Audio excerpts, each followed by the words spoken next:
बिस्मिल्लाहिर्रहमानिर्रहीम। अस्सलाम वालेकुम नाज़रीन, आप देख रहे हैं प्रोग्राम सिटी एट 10 और मैं हूं आपकी मेज़बान अना यूसुफ। उम्मीद है आप सब लोग ठीक ठाक होंगे, रमज़ान भी आपका अच्छा गुजरा होगा। और अब तो लोग ईद की तैयारियों में मसरूफ़ नज़र आ रहे हैं। वीकेंड पे मतलब लोगों ने खूब ईद की शॉपिंग की है। महंगाई ऑल दो बहुत ज़्यादा है, लेकिन कुछ त्यौहार ऐसे होते हैं कि उनकी खूबसूरती ऐसी होती है, आपको हर जगह रौनकें नज़र आती हैं। और ये पाक परवरदिगार की रहमत है कि जब आप रोज़े रखते हैं तो खुशियों का त्यौहार ईद अल्लाह ताला आपको देता है। और ईद की खुशियाँ, ईद के रंग अभी से ही रौनकें हमें नज़र आना शुरू हो गई हैं। तो दुआ है अल्लाह ताला ये रौनकें इसी तरह से कायम और दायम रखे, सबको सेहत वाली, तंदुरुस्ती वाली ज़िंदगी अता फरमाए। शो का आगाज़ करते हैं बाकायदा। आज की अच्छी बात क्या है आपके साथ शेयर करेंगे। सल्ली अला रसूलिहिल करीम, अम्मा बाद। मेरे दोस्तों, बुज़ुर्गों, भाइयों, अल्लाह के नबी सल्लल्लाहु अलैहि व आलिहि वसल्लम फरमाया करते थे कि आखिरी अशरे में लैलतुल क़द्र को तलाश किया करो। वो 21वीं रात भी हो सकती है, 23वीं भी हो सकती है, 25वीं भी हो सकती है, 27वीं भी हो सकती है, 29वीं भी हो सकती है। हमें इन रातों की कदर करनी चाहिए, क्योंकि इस रात की इबादत 1000 महीने की इबादत से बेहतर है। अल्लाह रब्बुल आलमीन हमें लैलतुल क़द्र हम सबको अता फरमाए और नसीब फरमाए। आमीन आमीन आमीन सुमामीन। ये थी जी आज की अच्छी बात। आगे बढ़ते हैं, आज का मौसम कैसा है टुडेज वेदर में जानेंगे।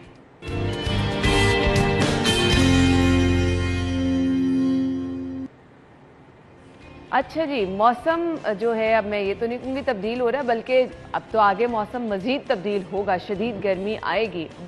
खैर रोज़े रख रहे हैं तो इसलिए कुछ ज़्यादा भी फील होती है, इसलिए आयशा मुझे बार बार कह रही है कह दो गर्मी हो गई है, कह दो भाई गर्मी है, सबको पता है। और मौसम आप महीना देखें कौन सा चल रहा है, गर्मी तो होगी, आगे मज़ीद गर्मी शदीद है। लेकिन जी आज के दिन के हवाले से प्रेडिक्शन क्या है और इसके साथ साथ आने वाले चंद दिन में मौसम कैसा रहने वाला है, बारिशों के इम्कानात हैं या नहीं, ये हम जान लेते हैं। जी मायदा ने हमें ज्वाइन किया है। जी मायदा। जी बिल्कुल, शहर लाहौर के मौसम की बात करें तो सूरज का पारा जो है इस टाइम फुल हाई देखने में नज़र आ रहा है। इसी के साथ सूरज जो है सुबह के औकात में ही खासी जो है वो गर्मी बरसाता हुआ नज़र आ रहा है। महकमा मौसमियात की जानिब से मौजूदा दर्जा हरारत की अगर बात करें तो 31 डिग्री सेंटीग्रेड जो है वो रिकॉर्ड किया जा रहा है। लेकिन ये सूरज जो है मज़ीद आग बरसाता हुआ नज़र आएगा दोपहर के औकात में, क्योंकि दोपहर के औकात में जो है महकमा मौसमियात की जानिब से 41 से लेकर 45 डिग्री सेंटीग्रेड तक दर्जा हरारत रिकॉर्ड किए जाने के अमकानात जाहिर किए गए हैं। उसी के साथ बारिशों की अगर बात करें तो होना बहुत ज़रूरी है, क्योंकि एयर क्वालिटी इंडेक्स भी देखने में नज़र आ रहा है और शहर में जो गर्मी की खासी शिद्दत महसूस की जा रही है उसको भी कंट्रोल करने के लिए जो है वो बारिशों का होना बहुत ज़रूरी है। महकमा मौसमियात की जानिब से आइंदा 24 घंटे में बारिश के अमकानात हाल ज़ाहिर नहीं किए गए हैं और आइंदा हफ्ते में भी जो है वो बारिश के अमकानात ज़ाहिर नहीं किए गए हैं। इसी के साथ हवा में नमी के तनासुब की बात करें तो सिर्फ 30% जो है हवा में नमी का तनासुब रिकॉर्ड किया गया है। लेकिन ओवरऑल जो है शहर में जो है आज इसी तरह से गर्मी की शिद्दत बरकरार रहेगी। तो शहरी जो है उनको माहिरीन की जानिब से एहतियाती तदाबीर पर अमल करने का कहा जा रहा है, क्योंकि जो है ग्लासेस का और अम्ब्रेला का इस्तेमाल ख़ास तौर पर घर से बाहर निकलते वक्त करें इस सूरज की गर्मी से बचने के लिए। ठीक है जी, बहुत शुक्रिया मायदा हमारे साथ मौजूद थी। और वाकई अम्ब्रेला का इस्तेमाल अगर आप करते हैं तो आप काफ़ी हद तक अपने आप को गर्मी की शिद्दत से महफूज रख सकते हैं। और ख़वातीन तो वैसे ही जी कॉन्शियस होती हैं, सनबर्न ना हो जाए, बाहर जाएं। मैंने बहुत सारी यूनिवर्सिटी की लड़कियों को अम्ब्रेला पकड़े हुए देखा है, अच्छी बात है। खबरों की तरफ चलते हैं जी। वज़ीर आज़म शहबाज शरीफ मुल्क में लोड शेडिंग पर बरहम, मई तक लोड शेडिंग में नुमाया कमी का हुक्म दे दिया।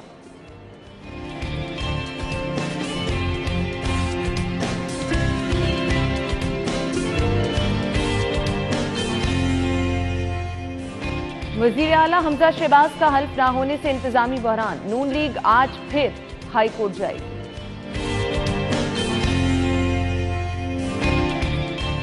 पंजाब फूड अथॉरिटी का ग्रैंड ऑपरेशन, 1800 किलो बीमार मुर्गियां तलब। और रमजान बाजारों में लंबी कतारें क्यों हैं, ये भी आपको बताएंगे आज के शो में।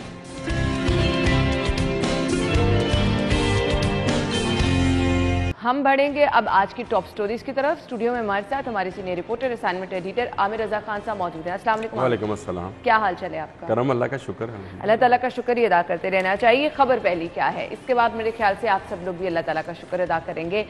वजीर आजम शहबाज शरीफ साहब ने मुल्क में लोड शेडिंग पर बरहमी का इजहार करते हुए लोड शेडिंग में नुमाया कमी का हुक्म दे दिया है। तो ये होने वाला है फिर फाइनली? नहीं, ये बयान है और बयान पर ज़्यादा खुश नहीं होना चाहिए। इससे पहले भी जो गवर्नमेंट थी वो बयानात के सहारे पे जिंदा थी। गो शहबाज शरीफ साहब ज़रा अमलन आदमी है, अमली काम करते हैं। कल लाहौर में आए तो जगह जगह घूमे फिरे। नहीं, मुझे तो वो दौर याद आ गया था, वो जो मीनारे पाकिस्तान में कैंप लगा कर और हाथ में पंखे लेकर बैठे थे। कुछ हुआ था उसके बाद आमिर भाई? उसमें बहुत ज्यादा लोड शेडिंग, उसके बाद देखे बिजली के प्लांट्स लग गए। हाँ, मैंने कहा और उसके बाद हुआ था शहबाज शरीफ का जब दौरे हुकूमत आया तो पंजाब में उन्होंने बिजली के लिए बहुत काम किया, नुमाया कमी आई। और उसमें सबसे बड़ा मसला ये हुआ कि जो गवर्नमेंट गई है उसने बर वक्त जो है LNG और LPG के ठेके नहीं किए, कोयले का ठेका नहीं किया, जिसकी वजह से आपको जादू की छड़ी तो 7,000 मेगावाट बिजली जो है वो नहीं बन रही, सिस्टम में नहीं आ रही है। कम नहीं है, उसकी कहा ये शॉर्ट नहीं, ज्यादा है, ये सरप्लस में है। लेकिन एक और मसला भी है, शायद ये शहबाज शरीफ साहब को उस पर भी काम करना पड़ेगा। इन्होंने अपने वजारत आला के दौरान आखिरी दिनों में वापडा लेस्को के जो मुख्तलिफ स्टेशन थे वहाँ पर इक्विपमेंट को अपडेट करने का काम का आगाज़ किया था। करतबा चौक वाला हुआ भी था जहाँ नए ट्रांसफार्मर्स आए थे exactly, बिल्कुल। अच्छा, ये बाकी जो पंजाब है या पाकिस्तान है वहाँ पर भी ये काम होने वाला है। मेरी शायद सिपरा से बात हो रही थी, उसने कहा हाई साहब बिजली जो है वो बनना मसला नहीं है या आना मसला नहीं है, उसके बाद जो ट्रांसमिशन लाइनें हैं वो उसका बोझ उठा नहीं पाती है। जो हमारे पास ट्रांसफार्मर्स हैं वो पुराने हैं, वो सीधा है, और उस पर भी सितम ज़रीफी ये है कि उसके अंदर से असली वाली केबल निकालकर, इसको तो फिर मिसमैनेजमेंट कहेंगे ना कि आपके बैड गवर्नेंस के ना। हाँ। जो बैड गवर्नेंस रही पिछले 3.5 साल में, उसका खमियाजा अभी कौम को 1 साल 1.5 साल 2 साल भुगतना है। उसमें आपकी प्राइसेस बहुत ऊपर जाएंगी, जिसका वादा जो है IMF से पिछली गवर्नमेंट करके आई और उस पर साइन करके आई, वो किसी इमरान खान साहब ने या बुज़दार साहब ने साइन नहीं किए थे, गवर्नमेंट ऑफ पाकिस्तान ने किए थे। उस पर अमल करना पड़ेगा।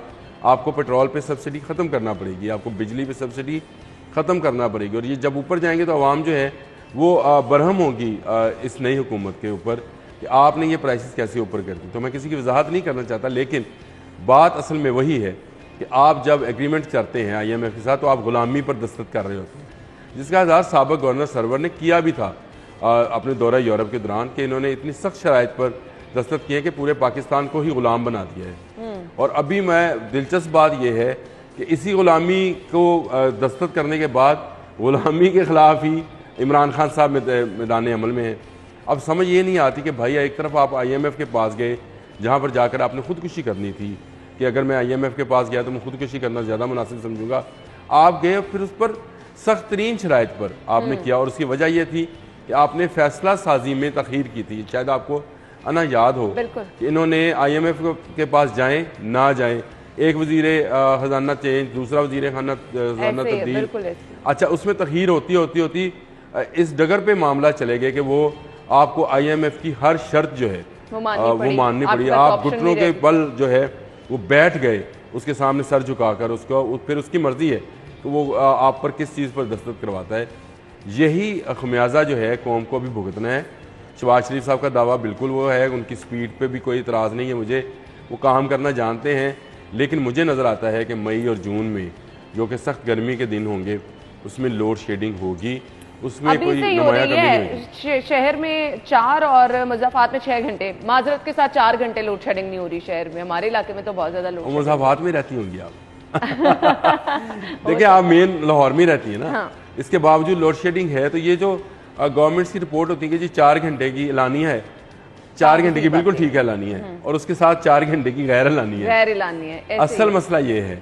और फिर आपको कभी कहा जाता है कि जी हम ट्रांसमिशन लाइंस पर काम कर रहे हैं इसलिए आज सारा दिन बिजली बंद रहेगी। मतलब मैं जिस इलाके में रहता हूँ ना, हर जुमे रात को सुबह 10 बजे से लेके शाम 4 बजे तक लाइट जाती है, हर जुमे रात को, और पिछले 1.5 साल से जा रही है। सही। और वो ये हर जुमेरात को वो कहते हैं जी हम ट्रांसमिशन लाइन्स, वो कौन सी ट्रांसमिशन लाइन्स हैं जो अमेरिका से चली हैं या बरतानिया से चली हैं, कोई 7,500 8,000 किलोमीटर की ट्रांसमिशन लाइनें हैं जिन पर आप ये सब्जाजार के और मरगजार के इलाके में काम कर रहे हैं, मुझे आज तक समझ नहीं आई। जुमेरात और मंगल 2 दिन अब लाइट्स बंद करना शुरू हो गए। तो ये गैर एलानिया लोड शेडिंग है। जिस तरह से आपने कहा कि ज्यादा 4 घंटे तो नहीं जाए, 4 घंटे वो कहते हैं एलानिया है। एलानिया है। जो गैर एलानिया है वो कितने घंटे की है उसका तो कोई हिसाब और ही पानी नहीं। का मसला हो जाता है आमिर भाई, अगर मुसलसल आपकी गैर एलानिया लोड शेडिंग हो रही है, आपको पता ही नहीं लाइट कब आ जा रही है, घर में आपके जी पानी का मसला, पानी गायब हो जाता है और फिर आप हाथ पे हाथ रख के बैठ पानी जाते के लिए तो आपको नेट मीटरिंग करनी पड़ेगी। ये शुरू और से मैं कोई आवाज उठाता हूँ, बचपन में हमारे बचपन में मीटर लगे हुए थे पानी के। हैं। हाँ, और हम घर के बाहर पानी का मीटर देखा करते थे, उसको पानी का नलका खोले तो वो चलता था, तो हम उसी से मतलब करते थे कि यार ये देखो मीटर चलना शुरू हो गया, पानी निकलना शुरू हुआ। मीटर हमने बंद किए। अब जिसका जो दिल करता है वो घर के बाहर रोड धोए, दुकानों के बाहर पे पानी खुला छोड़ दे, किसी को कोई परवाह नहीं है। अगर आप मीटर लगा दें तो ये मैं आपसे शर्तिया कहता हूँ, ये जो गाड़ियाँ धोने वाले हैं जिस तरह से ये पानी ज़ाया करते हैं, घरों में लोग जैसे अपना नल खुला छोड़ के टूथब्रश कर रहे होते हैं और नल खुला छोड़ के कपड़े धो रहे होते हैं, सब बंद हो जाए। जब इनको मीटर चलता हुआ नजर आएगा तो इनके दिमाग का मीटर भी चलेगा कि भाई पानी बहुत कीमती है, इसको ज़ाया होने से बचाएं। जितना इस्तेमाल होगा उस हिसाब से जैसे देना हम बिजली पड़ेगा। को बचाते हैं। हाँ। तो वजीर आजम साहब के लिए उसको वजीर आला तो इस सूबे का है नहीं अब कोई, अब तो इंतजार सारा करें, मामला चल ही रहा है मामला। वो चलता रहेगा अदालत में। मेरा ख्याल है वो अदालत में ही मामला चलता रहेगा, काफ़ी लंबे अरसे तक ना चला जाए। कल है हियरिंग, अल्लाह करे कि कोई ऐसा फैसला आए जिससे सूबे जो पाकिस्तान का बिल्कुल सबसे ऐसे बड़ा इतना 12 बड़ा करोड़ सूबा है, आवाम का बहुत सूबा सारे है। मामलात वजीर आला की अदम दस्तयाबी की वजह से मुतासर हो रहे हैं। खैर, ये जो मई में लोड शेडिंग से निजात थी ये खासी मुश्किल है, तो इसको हम कह सकते हैं, हमने आपसे बयान शेयर कर दिया है। बाकी कुछ शहबाज शरीफ साहब पे अगर एतबार कर सकते हैं तो कर ले, नहीं तो फिर बयान अल्लाह ताला से खुशकुन है। उम्मीदें वाबस्ता नहीं रखें। नहीं, बयान खुशकुन है, बयान तो अच्छा है। हाँ। और लेकिन मैंने ये पहले कहा ये बयान है, इस पर अमल दरामद बहुत मुश्किल है और उसकी मैंने आपको वजह भी बता दी हाँ। कि क्या क्या वजूहत है। अगर डिटेल बिजली में आ बता भी दिया जाए उसके तब भी आपके पास जो ग्राउंड रियलिटी उसको देख के नहीं लग रहा नहीं कि लग रहा ऐसा कि कुछ लोड सही होने वाला है। चले ब्रेक ले। बर्दाश्त करें और कोशिश करें कि एक एक पैनल सोलर का हर साल खरीदते रहें। हाँ, बेहतरी हो सकती है इससे। हम ब्रेक लेंगे, ब्रेक के बाद वापस आएंगे, हमारे साथ रहिएगा।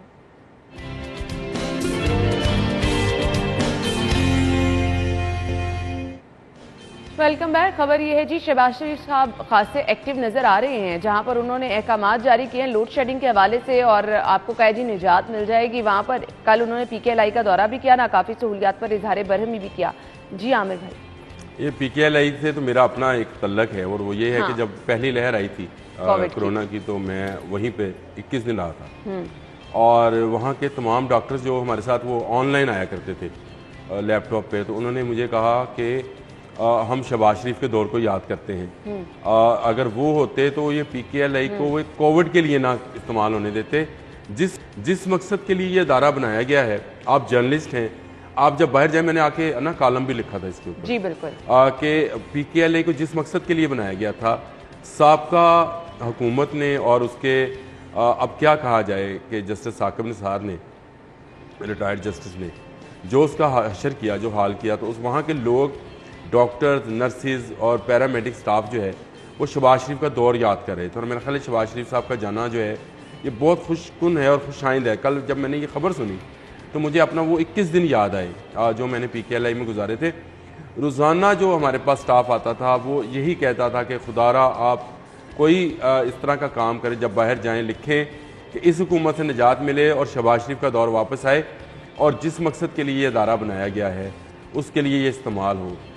State of the art facilities हैं ना वहाँ पे, बेशुमार मरीजों को शफा मिल सकती है और जो पेमेंटकारी के लिए मिल सकती है, मैंने कहा शायद कहने वाले मिल रही है। नहीं मिल नहीं रही ना। हाँ। असल में तो उसको उसके फंड्स कट लगा दिया गया उसको शहबाज शरीफ का प्रोजेक्ट समझ के, क्योंकि एक डॉक्टर इन्वॉल्व था जो इंडिया डॉक्टर में। यास्मीन राशिद साहिबा ने जब विजिट किया वहाँ पे, उन्होंने जो देखा सब कुछ, उन्होंने कहा कि जी बहुत अच्छा सारा यहाँ का सिस्टम है। हाँ, सिस्टम बहुत अच्छा, सिस्टम बनाया बहुत अच्छा हुआ था, लेकिन वो इस्तेमाल उसके लिए नहीं हो रहा था। और उसकी बुनियादी वजह वो मैंने बताया आपको कि एक डॉक्टर साहब हैं जो कि इंडिया के साथ राब्ते में हैं और वहाँ से यहाँ एजेंटी का काम करते हैं। अब वो किसके रिश्तेदार हैं ये भी प्रूव करने की ज़रूरत है। मैंने नाम भी लिया था कुछ देर पहले उनका, और वो कैसे वो काम करते हैं।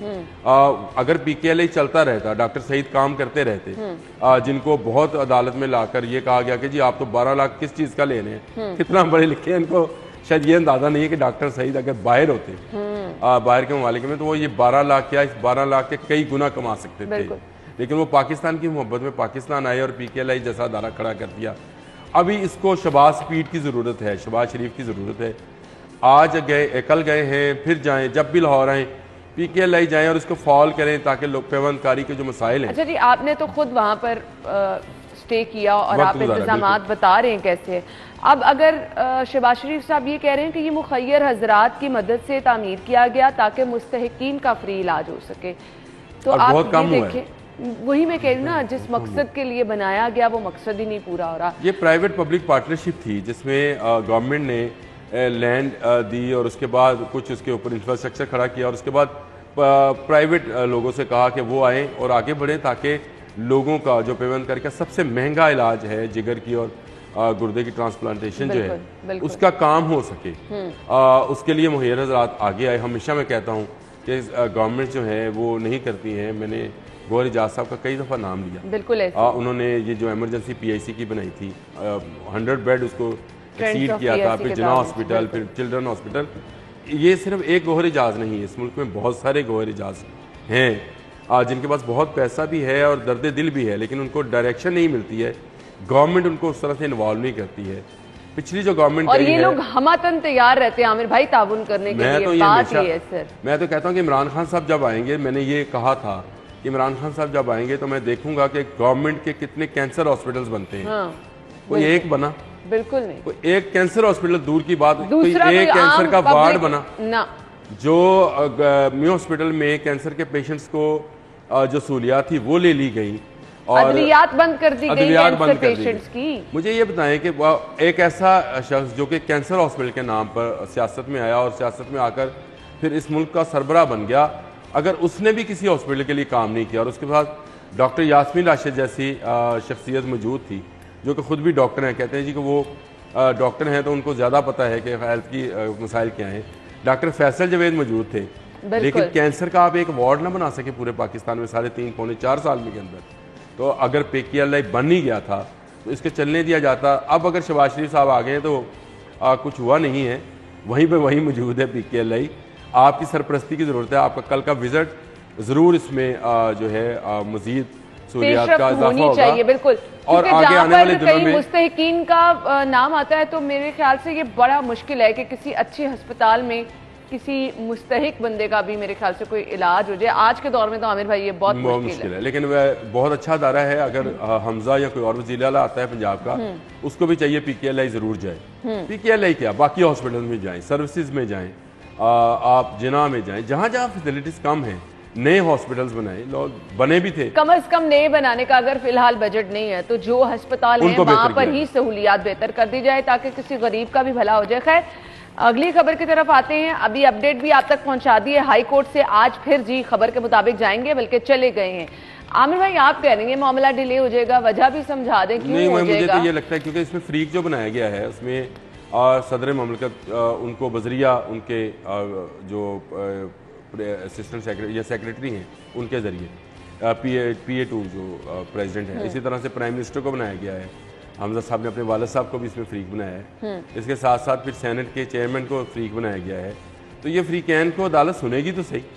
मेरा ये ज़ाती ख्याल है कि जब तक आप फ्रीकैन को सुन ना लें, उनके वकीला को सुन ना लें, तो आप फैसला नहीं कर पाते। तो मुझे लगता है कि ये 1-2 दिन 3 दिन मजीद डिले हो सकता है। ये हल्फबर्दारी जो है जिसकी 2 दफ़ा तैयारी की गई, लेकिन आईनी माहिरीन सर पकड़ के बैठ गए हैं जी। कह रहे हैं तौहीन अदालत की दरख्वास्त कैसे दायर हो सकती है? सदर को आइन के आर्टिकल 248 के तहत इस्तिस्ना हासिल है। गवर्नर के खिलाफ तौहीन अदालत की दरख्वास्त कैसे दायर हो सकती है? ये बात ठीक है, वो आईनी माहिरीन जो बात कर रहे हैं वो गलत नहीं है। वो तो तौहीन अदालत के उन्होंने कहना नहीं माना, लेकिन देखिए कानून ने अपना रास्ता बनाना होता है।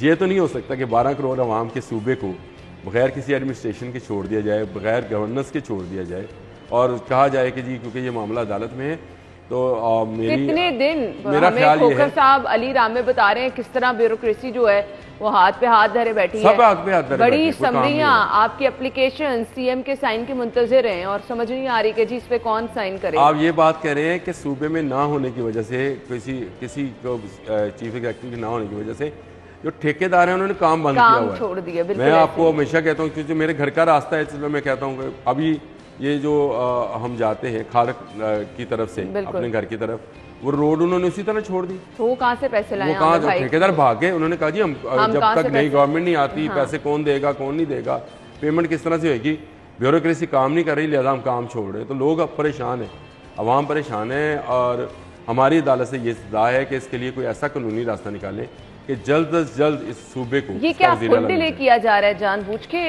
ये आमिर भाई किया जा रहा है कि बाकी?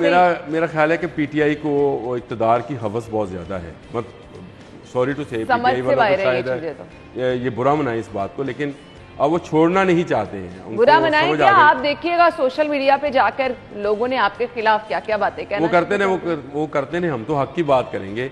अगर आपसे आपकी अक्सरियत ख़त्म हो गई है कौमी असम्बली में और सूबाई असम्बली में, आपको अलग हो जाना चाहिए था, आपको सिस्टम के साथ चलना चाहिए था। आपको ये नहीं कहना चाहिए था मैं नहीं मानता। आप फिर किसी का भी फैसला, जिद्दी बच्चा नहीं, जिद्दी बच्चा नहीं है ये जिद्दी बच्चा नहीं, इसको रोंदू बच्चा कहते हैं। जिद्दी बच्चा और चीज़ होती है, ये रोंदू है। रोंदू डालना, रोने लग जाना और कहना जी मैं ये चीज़ नहीं दूंगा ना, ये रोंदू बच्चे इस तरह से करते हैं। अभी इलेक्शन कमीशन से फैसला आना है, आपने कह दिया तमाम इलेक्शन कमीशन के ऑफिस के बाहर जाकर मुजाहरा करो, तो फिर आप कल को कहेंगे हाई कोर्ट के बाहर जाकर मुजाहरा करो, सुप्रीम कोर्ट के बाहर जाकर मुजाहरा करो। ये मुजाहरा करने से इंसाफ मिलता है। नाम तरीके इंसाफ है, तो इंसाफ के लिए सब्र भी करें, इंसाफ आपको मिलेगा। आप इंसाफ नहीं चाह रहे, अपनी मर्जी का फैसला चाह रहे हैं, तो ये रोंदू बच्चों का काम है। ये मैं नहीं समझता जिद्दी बच्चों का काम है। जो जिद्दी बच्चे होते हैं ना, वो अड़ियल होते हैं, हर धर्म होते हैं, वो किसी बात पे अड़ जाते हैं। लेकिन जो रोंदू होते हैं वो हर चीज में रोंदी डालते हैं। तो आप देख लें हलफ से लेके हुकूमत जाने तक सब में रोंदू डाला।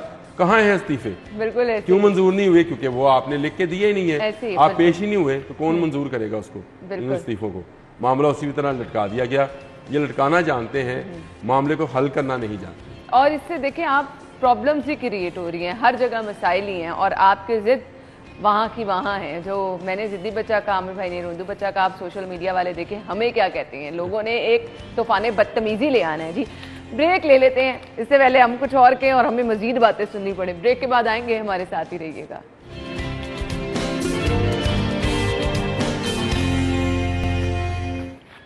खुशामदीद आपको एक बार फिर से कहेंगे। खबर क्या है जी? अफसोस होता है इस तरह की खबरें पढ़ते हुए भी, शेयर भी करते हुए। 1800 किलो बीमार मुर्गियां तल्फ कर दी गई हैं। मुर्गी का गोश्त कीमत अच्छी खासी, आज की मेरे पास रेट लिस्ट भी होगी, अच्छा खासा महंगा कर दिया गया है। बावजूद इसके आपको पता चल रहा है 349 रुपीज़ है जी गोश्त मुर्गी का। और मरी हुई मुर्गियों का गोश्त अगर आपको पता चले, अल्लाह ताला रहम करे, इस तरह के लोगों को हिदायत दे। आमिर भाई एक ऑपरेशन हो गया, एक दफा पकड़ी गई है, उसके बाद मेरा ये रास्ता है क्लिंटन मार्केट जो है ना, मैं जब अपनी बेगम को उतारता हूँ लॉ यूनिवर्सिटी में, तो मैं यू टर्न लेके तो वापस क्लिंटन मार्केट से होके फिरोजपुर रोड से फिर दफ्तर की तरफ आता। ठीक। क्लिंटन मार्केट आज सुबह जब मैं गुजर रहा था तो उस वक्त भी जो ट्रक है जो मुर्गियों को लेके आते हैं, उसमें से मुर्दा मुर्गियाँ निकाल के फेंक नहीं रहे थे, उन मुर्दा मुर्गियों को उसी ट्रक की छत पे रखते चले जा रहे थे। मैंने खुद अपनी आंखों से ये देखा। पहले मैंने सोचा मैं ब्रेक लगाऊं, इनसे कहूं कि आप लोग ये इसका गोश्त बना के दुकानों पे दे देंगे। फिर मैंने कहा ये ज़्यादा लोग हैं, ये मारेंगे मुझे। सच्ची बात है, एक आध ट्रक पकड़ना अब काम नहीं रह गया। ये तो पूरा, मैं ये कहता हूँ कि फूड अथॉरिटी का एक पूरा ऑफिस, ये आमिर भाई बिजनेस बना लिया लोगों ने। फूड अथॉरिटी का पूरा ऑफिस क्लिंटन मार्केट में होना चाहिए, एक केबिन होना चाहिए 24 घंटे वहाँ पे मौजूद रहे। लेकिन आमिर भाई वहाँ कोई एक गंदगी है नहीं, आप एग्री करेंगे, यहाँ पर इतनी हर चीज में 2 नंबरी हैं। वहाँ पे भी लोग पैसे लेके जो लोग बैठते हैं, वो है बात की माजरत के साथ आमिर भाई, मैं नहीं मानती। जहाँ कहीं आप ऑपरेशन भी करा लें, जहाँ कहीं लोगों को भी उठा लें, वहाँ पर भी मंथलियाँ लग जाती हैं। आप जितना मर्जी बोल लें, लेकिन इस तरह से तो मसला हल नहीं होगा कि जी मैं अदालत में इसलिए नहीं जाऊंगा कि मुझे इंसाफ नहीं मिलता है। ये वही एटीट्यूड है जो कि आप लोग अभी टीवी पे सियासतदानों के मुंह से सुनते हैं। हम इसलिए अदालतों में नहीं जाएंगे कि इंसाफ नहीं मिलता, हम इसलिए वहां पे एक ऑफिस नहीं बनाएंगे, तो वो भी बिक जाएंगे। अगर सब कुछ ही बिक रहा होता, एक रियलिटी आप एग्री अगर सब पर बिक रहा होता, मुझे बताइए फूड अथॉरिटी ने पकड़ा नहीं ट्रक, तो आमिर भाई एक दफा पकड़ लिया ना, वहाँ तो हर रोज का काम है। हर रोज आप वहाँ पर फूड अथॉरिटी का एक बंदा तैनात कर दें। एक ना करें, हमें पता है पूरी टीम तैनात करें। आमिर भाई हमें पता है ये प्राइस कंट्रोल मजिस्ट्रेट लगे हुए हैं, सारे अपनी अपनी मंथलियां लेते हैं और कोई कुछ कंट्रोल नहीं करता। यहाँ पे आप फूड अथॉरिटी से बंदा बिठा बेचारे दें फल लेते हैं, सब्जियां लेते हैं और घरों को जाते हैं। हाँ वो नहीं, उनको आप दोष इस जाता चीज है। से एग्री करते हैं या नहीं करते कि वहां पर अगर फूड अथॉरिटी के लोग बैठ भी जाते हैं, सबकी लगेंगी मंथलियां और जो काम हो रहा है वो वैसे का वैसे चलता मेरा रहेगा। ख्याल है बेहतर हो जाएगा। चले मंथलियां लग जाएंगी, मैं एक चले इस तरफ भी आ जाए। अभी वो फ्री ऑफ कॉस्ट काम करिए जा रहे हैं, आपको मुर्दा मुर्गियां खिलाई जा रहे हैं, किसी को पैसा तो नहीं दे रहे, कोई उनके पास ऊपर सर्वेलेंस है ही नहीं, कोई उनको चेक एंड बैलेंस है ही नहीं। लगाएं कैमरे और फूड अथॉरिटी के हेड ऑफिस में बिठाएं बच्चे बच्चियां, ये एक अच्छा उससे लें हलफ हाँ। कि आप देखें कि मुर्दा मुर्गी कहाँ बिक रही है, क्या हो रहा है। लगा देना 20-22 कैमरे लग जाएंगे वहां। हाँ बिल्कुल कितने कैमरे लगेंगे? बिल्कुल सिस्टम को इंटीग्रेटेड कर लें, खत्म हो जाएगा मामला सारा। वो आपके सेफ सिटी वाले भी देख रहे हुए, फूड अथॉरिटी वाले भी देख रहे हुए। मसला यह है कि इस मसले को अगर हल करना है, लोगों को अच्छी खुराक खिलानी है, तो आपको अब जदीद ये टेक्नोलॉजी तो के तहत जाना तरजीह पड़ेगा। है ही नहीं ना कि लोगों को अच्छी खुराक खिलानी। ये नई सब्जी मंडी बननी थी, आपने उसका भी बेड़ा गर्क कर दिया। यहाँ से भी फ्रूट मंडी उठा ली, नई बनाने गज्जू मतलब में बनाने जा रहे थे, वो भी नहीं बनी उस तरह से। जदीद हॉस्पिटल के सब्जी ख्वाब मंडी दिखा बननी दिए थी थे। लाहौर से बाहर, वो वो शहबाज भी शरीफ ना साहब का प्रोजेक्ट था। अल्लाह करे वो आ गए हैं एज ए वजीर आजम। मुझे तो अभी भी वजीर आला लगते हैं, मैंने पिछले प्रोग्राम में भी ये बात की थी, मुझे लगता ही नहीं कि वजीर आजम है, मुझे लगता है ये वजीर आला है और वजीर आला ही ये काम करेगा। वो शहबाज शरीफ साहब ही हैं जो ये काम कर सकते हैं।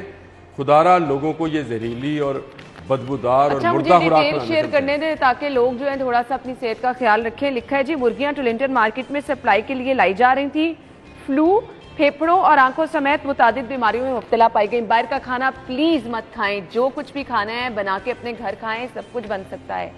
अब अंदाजा करें आमिर भाई, अब क्या करें?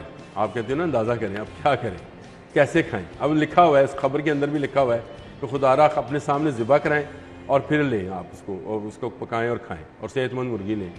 कैसे लोग बचें? मुझे बताओ। बच्चे ज़िद करते हैं हमने वहाँ फलां रेस्टोरेंट में जाना है, फलां खाना खाना है, फिर आपको भी लगता है कि यार चलो बच्चों को अच्छा। अभी एक दिन पहले, 2 दिन पहले MM आलम रोड के बड़े नामवर रेस्टोरेंट्स जो हैं, बड़े जदीद रेस्टोरेंट्स, उनको जुर्माने भी हुए, सील भी हुए। वो क्यों? गंदगी भी थी और नाकस खुराक भी थी और एक्सपायर्ड चीज़ें भी थी। अब मुझे बताएं अच्छा कि क्या अब होगा? ये मुझे इससे बड़ा मुश्किल काम है कि बड़े बड़े रेस्टोरेंट्स हुए, हमने एक दौर में देखा भी कि एक के बाद एक कार्रवाई हुई। बहुत जबरदस्त फूड अथॉरिटी ने काम भी किया, वो कैप्टन उस्मान का दौर था। बिल्कुल। और कैप्टन उस्मान साहब ने ये भी रखा कि जहाँ कहीं पे अच्छा काम हो रहा है उनको इनामात से भी नवाजा। बिल्कुल इनामात देते हैं। इनामात ये दिए। बिल्कुल ठीक बात है। तो इस तरह अब- के लोगों को आयशा मुमताज जैसी खतून आयशा वापस आनी मुमताज, चाहिए। बिल्कुल बिल्कुल आपने उसको सही क्यों कहा। निकाला हुआ है फूड अथॉरिटी से? हमजा साहब पे उंगलियां उठती हैं उसके बारे में कि हमजा शहबाज ने निकलवाया था आयशा मुमताज को। हमजा साहब अगर आपको अल्लाह ताला वज़ीर आला बनाए तो आयशा मुमताज को वापस लेके अपने आप पे से ये दाग तो धो लें बिल्कुल कि ऐसे आपने नहीं निकलवाया था, आप तो उसको वापस लेके आए हैं। वो थी खतून। बिल्कुल। मैं कहता हूँ अंदरूनी शहर में गया, वहाँ पे एक शरबत वाली दुकान है, वहाँ पे उसको वो इनाम दे के आई खतून। एक मिठाई वाली दुकान है, वो आज भी याद करते कि आयशा मुमताज आई थी, सफाई के हवाले से इनाम दे के गई थी। हाँ आप देखें जहाँ कहीं अच्छी उन्होंने चीजें हैं, उनको लगाया हुआ है appreciate भी किया जा रहा है। आयशा मुमताज एक ऐसी खतून थी जो इस फूड अथॉरिटी में आप समझे कि एक हीरा थी, लेकिन उसको जाया किया गया और उसका इल्जाम जो है हमजा शहबाज पे आता है। मैं बार बार ये बात कह रहा हूँ, बिल्कुल। हमजा साहब अगर वज़ीर आला अल्लाह ताला आपको बनाते हैं तो आपको सबसे पहले आयशा मुमताज को फूड अथॉरिटी में वापस लाएं और उसको ये टास्क दें मुर्गियों वाला। बिल्कुल अल्टीमेटली ये चीजें जुड़ी हैं जी सभी लोगों की सेहत के साथ। अगर इस तरह बीमार मुर्गियों का गोश्त हर रोज लाहौरी खाते रहेंगे, अस्पतालों में जाएंगे, वहाँ सेहत सहूलियात क्या हैं आप लोगों के सामने ही है। बस अल्लाह ताला हम सब पे रहम करे। थोड़ा सा ये जो काम करने वाले हैं इनका ज़मीर भी जागने की ज़रूरत है। आज आप पैसे बना लेंगे, कल को ये पैसे अगर आपके अपने काम ही ना आए तो फिर इस तरह के पैसों का फ़ायदा क्या है? आपको आगे जाके अल्लाह ताला को जवाब भी देना है। अगली खबर हमारे पास क्या है जी, रमज़ान बाज़ारों की सूरत हाल के हवाले से अगली खबर है। चीनी के हसूल के लिए यहाँ पर लंबी कतारें लगी हैं। शहबाज शरीफ साहब ने ऐलान भी किया आटा और चीनी सस्ते हो जाएंगे। किस हद तक इस पर इम्प्लीमेंट हो रहा है और चीनी क्यों यहाँ पर कम है, इस पर भी बात होगी। ब्रेक ले लेते हैं, वापस आएंगे एक ब्रेक के बाद।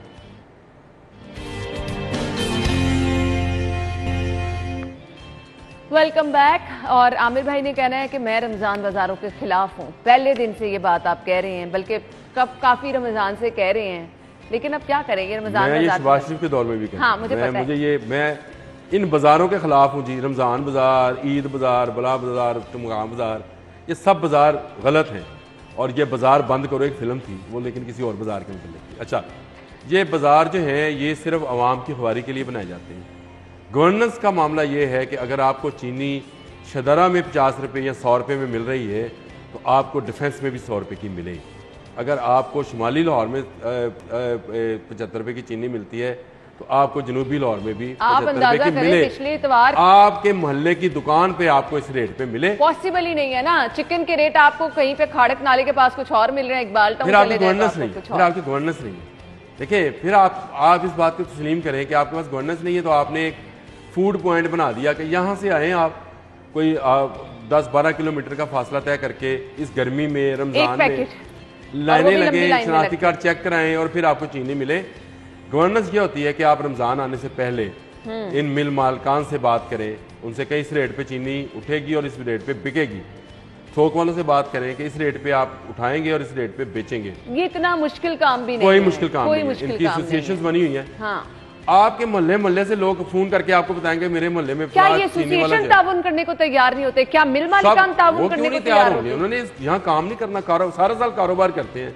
वो हमें एक इश्तिहार वो नहीं चाहेंगे कि उनका काम उनकी चीनी बिके, उनका काम इश्तिहार अच्छा हम चले। देखा करते थे। वो नीला गुंबद में कोई दुकान थी, कहते 11 महीने ਤੁਹਾਡੇ ਤੇ 1 महीना साढ़े। हाँ, बिल्कुल। 1 महीना ਤੁਹਾਡਾ, 11 महीने ये लोग कमाते हैं। हाँ। 1 महीना ये सब्सिडी नहीं दे सकते हैं। बिल्कुल दे सकते हैं। इसी तरह घी है, इसी तरह ये काम फिर आपका हुकूमतों का होता है कि ये सब आपका चीजें मैनेज गोश्त है। करना। ये सब चीज़ें जो हैं बआसानी लोगों को मोहल्ले की दुकानों पे मिल सकती हैं और फिर उसके ऊपर आपका गवर्नेंस हो।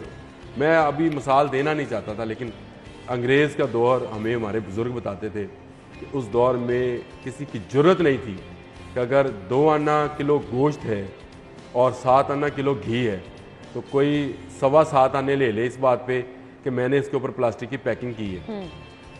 जो रेट है उसी पे बिकेगा। अच्छी सर्विसेज पे लोग आपके पास आएंगे, रेट पे नहीं, अच्छी सर्विसेज पे। जहां अच्छा गोश्त है वहां पे लोग जाएंगे, रेट एक ही चलेगा। बिल्कुल। और ये कारोबार चलते थे। अभी भी आप चले जाएं बाहर के ममालिक में तो क्या वहां पे ये रमज़ान बाजार खुलते हैं? क्या सऊदी अरब में बनते हैं रमज़ान बाजार? आप बांग्लादेश में बनते हैं? नहीं। आम बाजारों दुकानों पे गवर्नमेंट प्राइस को कंट्रोल करती है। फिर वो आप बात कहेंगे कि लोग बिक जाते हैं, प्राइस कंट्रोल कमेटी वाले सब्जियां और फल ले जाते हैं। तो आपने एग्री किया इस बात से? अपने घर का सामान इकट्ठा करते हैं और चलते बनते हैं। मैंने एग्री किया, लेकिन चेक एंड बैलेंस तो बनाना गवर्नमेंट का काम है, मेरा काम नहीं है। मेरा काम बताना है कि भाई ये रमजान बाजार बंद करो, ये लोगों की सिक्योरिटी मसला है। मुझे मेरे मोहल्ले की दुकान से चीनी मिले, मैं अपने बच्चे को 10 साल 15 साल बच्चे को कहूँ जाके बेटा ये सामने दुकान है, जा चीनी ले आ। ये ना हो कि मैं अपना एक दिहाड़ी खत्म करूं और शनाख्ती कार्ड लेके जाऊं और उसके बाद जाके चीनी जो है वो खरीदूं। ये तो वैसे जी आमिर भाई ख्वाब वाली बातें लगती हैं। चले हम ये कहते हैं कि अगर आप एक फैसिलिटी क्रिएट कर भी देते हैं अपनी नंबर गेम के लिए कि हम हुकूमत ने इतनी सब्सिडी दी, हमारे बचपन में रमजान बाजार नहीं होता था, चीनी का जो रेट निकलता था ना 1 साल के लिए जो बजट में आता था उसी पे बिकती थी। तब इतनी बदनीयतियां नहीं थी, इतने लोग पैसे तो बदनीयत किसकी है? फिर गवर्नमेंट की बदनीयती है। ऐसे ही है ना, फिर क्या किया जा सकता है? फिर ये जो नाम के रमजान बाजार हैं ये भी कोई अवाम को फैसिलिटी नहीं दे रहे, इनको सिर्फ और सिर्फ आपने एक दिखावा और बाजार से जाके ये बताया कि हुकूमत कुछ कर रही है। Thank you so much Aamir भाई, बहुत शुक्रिया। नाज़रीन हेडलाइंस जानिए, ब्रेक होगी, उसके बाद शो में हाजिर होगी।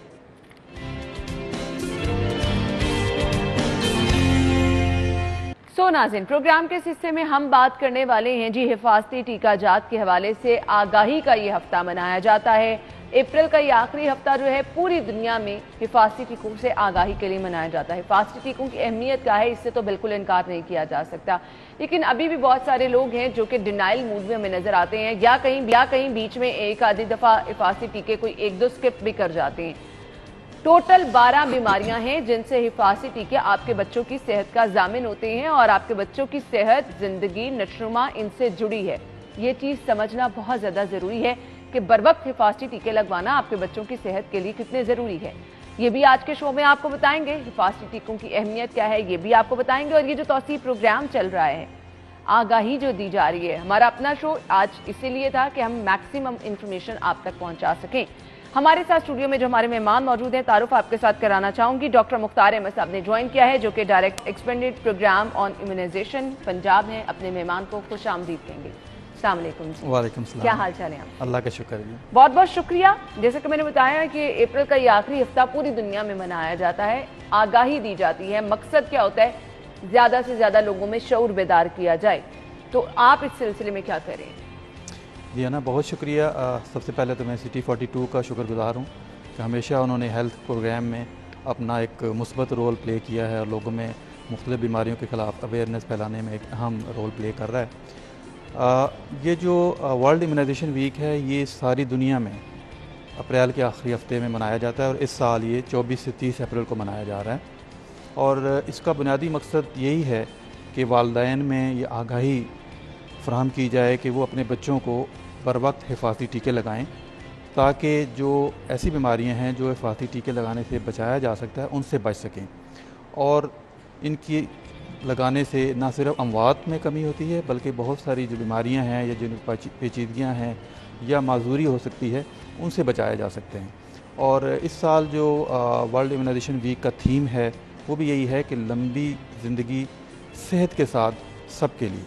तो ये हमारे वालिदैन के लिए एक पैगाम है कि अपने बच्चों को जैसे वो दुआ देते हैं कि आपकी लंबी ज़िंदगी हो, तो लंबी ज़िंदगी सेहत के साथ होगी तो वो ज़्यादा सूदमंद होगी फैमिली के लिए भी और मुल्क की तरक्की के लिए। सही जी, लंबी ज़िंदगी अगर सेहत के साथ होगी तो बिलाशुबा। अब कौन कौन सी बीमारियां हैं जिनसे हिफाजती टीके यकीनी बनाते हैं?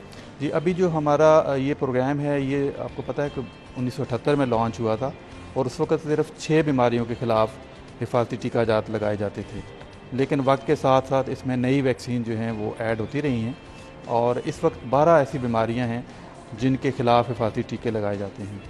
और इसमें अगर आप देखें तो पैदाइश के फ़ौरन बाद हम तपेदिक का टीका लगाते हैं, टीबी का, जो बच्चों की टीबी है, साथ ही पोलियो के कतरे दिए जाते हैं और हेपेटाइटिस का इंजेक्शन भी पैदाइश के फ़ौरन बाद लगाया जाता है। फिर जब बच्चा 6 माह का हो जाए तो उसे फिर एक पेंटा का इंजेक्शन लगता है, जिसमें खुन्नाक, तशन्नुज, काली खांसी और हेपेटाइटिस का, और साथ एक मेनिंजाइटिस या दिमाग की झिल्ली की सोजिश होती है, उसका एक टीका लगाया जाता है। तो 5 बीमारियों का टीका उस वक्त लगता है। फिर ये रिपीट होता है आपके 6 हफ्ते की उम्र के बाद, 10 हफ्ते की उम्र में और फिर 14 हफ्ते की उम्र में। और साथ ही फिर डायरिया का जो वो ओरल ड्रॉप्स होते हैं वो भी साथ ऐड हो जाते हैं। और इसी तरह फिर जब बच्चा 9 महीने का हो जाए तो उसको पहले मीज़ल लगती थी और अब मीज़ल और रूबेला, ये 2 बीमारियों का टीका उसके साथ लगता है। और साथ ही TCV, जिसको हम टाइफाइड की वैक्सीन कहते हैं, वो भी साथ लगती है। तो इस तरह देखा जाए तो 12 बीमारियां जो हैं उसका कोर्स 9 माह की उम्र तक कंप्लीट हो जाता है। लेकिन फिर 15 माह की उम्र में एक बूस्टर दिया जाता है, यानी कि एक इजाफी खुराक दी जाती है जो MR या मीज़ल रूबेला की है। और फिर एक 18 माह यानी कि 1.5 साल की उम्र में फिर एक booster dose DPT, diphtheria, pertussis and tetanus का, ये दिया जाता है। तो हमारे पंजाब में 1.5 साल की उम्र तक बच्चे का मुकम्मल जो हिफाजती कोर्स है, और ये बड़ा ज़बरदस्त और मौसर किस्म का। अच्छा, बहुत सारे लें कि जी हिफाजती टीकाजात जो हैं बड़े बड़े डॉक्टर्स से लगवाएं, सरकारी तौर पे जो लग रहे हैं, पता नहीं वो वैक्सीन अच्छी होगी या नहीं। इस पे जो इबहाम है लोगों का वो भी प्लीज़ दूर कर दीजिए। हाँ नहीं, ये बड़ा अच्छा आपका सवाल है। जैसे कि लोग इलाज मुआवजे के लिए कोशिश करते हैं कि प्राइवेट सेक्टर में जाएं, लेकिन मैं आपको बताता चलूँ कि जो हिफाजती टीकों का प्रोग्राम है, ये वर्ल्ड हेल्थ जो है हमारी ऑर्गेनाइजेशन है, आलमी इदारा सेहत है, उसके तस्दीक शुदा और उसके मंजूर शुदा और उसके वेरीफाइड इंजेक्शन जो हैं, और एक उनकी जो एक कोल्ड चेन मेंटेन करना होती है, यानी कि उसको एक ख़ास किस्म के टेम्परेचर में रखना होता है, 2 to 8 डिग्री सेंटीग्रेड। तो ये मैन्युफैक्चरर से लेकर जहाँ से वैक्सीन बनती है, जहाँ से वैक्सीन चलती है, फिर इस्लामाबाद आती है, इस्लामाबाद से लाहौर आती है, लाहौर से मुख्तलिफ अजला में जाती है, वहाँ से हमारे छोटे छोटे सेंटर्स में जाती है, वहाँ से जो मोबाइल टीमें है तो इसमें इंश्योर किया जाता है कि इसका जो कोल्ड चेन है वो मेंटेन रहे। बिल्कुल। और ये बिल्कुल तस्दीक शुदा हैं और कोल्ड चेन, और जो क्वालिफाइड लोग लगाते हैं, जो बिल्कुल स्किल्ड पर्सन हैं, वैक्सीनेटर हैं या लेडी हेल्थ विजिटर्स हैं, ये क्वालिफाइड हैं इन वैक्सीन्स को लगाने में, इन वैक्सीन का दर्जा हरारत मेंटेन करने में। और प्राइवेट सेक्टर और गवर्नमेंट सेक्टर में इस लिहाज से कोई फ़र्क नहीं है, बल्कि हम लोगों के लिए ये पैगाम है कि गवर्नमेंट सेक्टर में चूँकि ये बिल्कुल फ्री ऑफ कॉस्ट लगती है, बगैर किसी। अच्छा जी, ये वाज़े बताया गया है कि गवर्नमेंट सेक्टर में ये फ्री ऑफ कॉस्ट है और ये आपके डोर स्टेप पे फैसिलिटी भी दी है।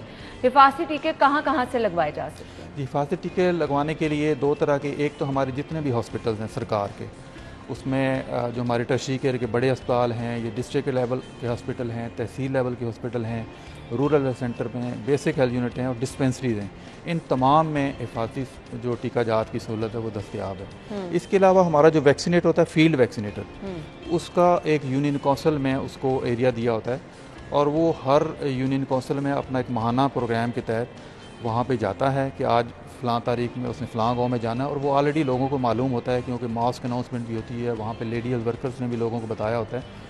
तो वो घर के करीब तरीन वो एक किट स्टेशन पे बैठ जाता है और वहाँ पे फिर वो वालिदैन जो हैं बच्चों को लेके अपने टीके यूनियन लगा काउंसिल सकते की हैं। सतह पर भी दफातर गाँव बने हैं पे। जहाँ से आप जाके लगवा सकते हैं।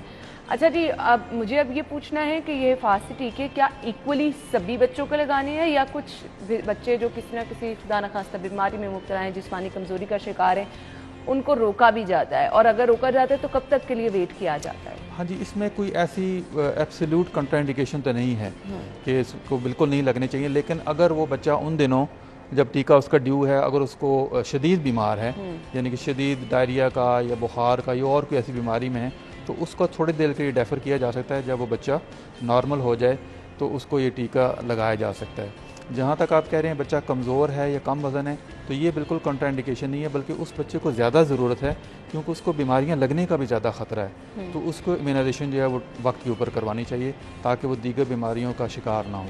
सही।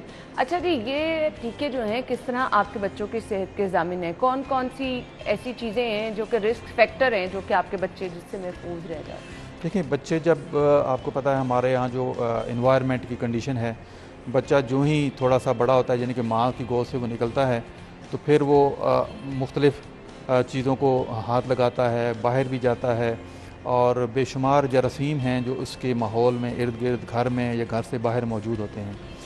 और ये सारे वो हैं जो मुतअद्दी अमराज हैं जो कुछ हाथ के ज़रिए या सांस के ज़रिए या ख़ुराक के ज़रिए या पानी के ज़रिए जिस्म में दाखिल होते हैं और इन बीमारियों का मूजब बनते हैं। और अगर उस बच्चे ने, उसके वालिदैन ने उन बच्चों का हिफाजती टीकों का कोर्स करवाया हुआ है तो जरासीम तो उस माहौल में रहेंगे लेकिन उस बच्चे को नुकसान नहीं पहुंचा सकेंगे। अव्वल तो वो उस बीमारी का शिकार ही नहीं होगा और अगर खुदा न खास्ता उसको बीमारी हो भी तो इतनी शदीद नौइयत की नहीं होगी और वो मामूली एक बीमारी का जो है असरात हैं वो होते हैं और बच्चा बिल्कुल नॉर्मल ज़िंदगी जो है वो अपनी। ठीक है, मौजूदा पोलियो की सूरत हाल पाकिस्तान में क्या है? जी, पोलियो अल्लाह का शुक्र है कि पिछले साल तो हमारा जनवरी में एक केस हुआ था 2021 में और फिर 15 माह कोई केस नहीं हुआ पूरे पाकिस्तान में।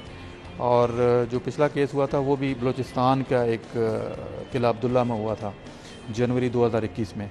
और 15 माह के बाद अभी पिछले हफ्ते दोबारा एक केस हुआ है नॉर्थ वज़ीरिस्तान में, तो KPK में, और वो जो बॉर्डर एरिया है हमारा अफ़गानिस्तान का। जैसे कि आपको पता है कि ये वायरस जो है अब सिर्फ 2 मुल्कों में सर्कुलेट कर रहा है, पाकिस्तान और अफ़गानिस्तान में।